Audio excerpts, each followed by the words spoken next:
deuxième demi-finale ba nekk noonu Solo bu Talen Nguel Dione Diatta Passy taxaw na final poids léger a Ndangaan Sokone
déglu arbitre lan lay wax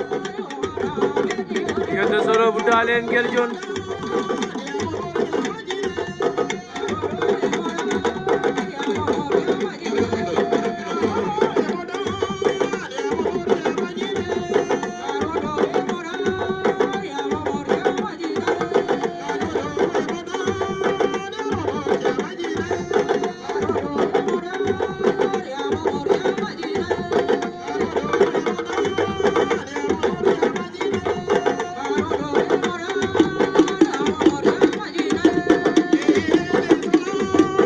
Segatan Solo bu Talen Nguel Dione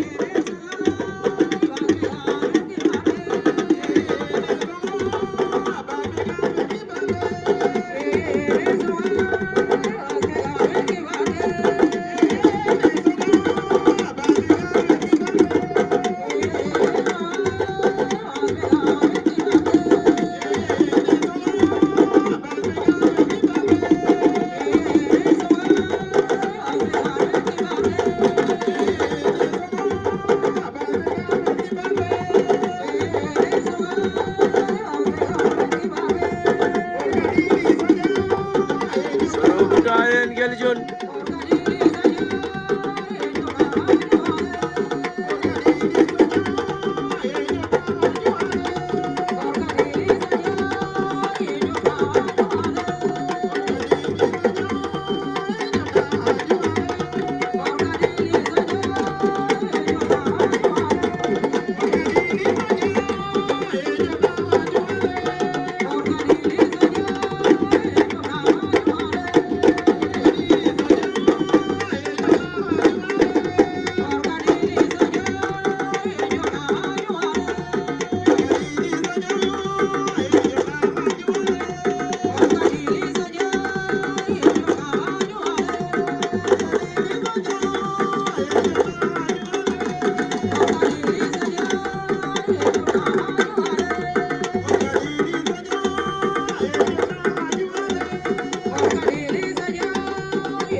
Solo bu Talen Nguel Dione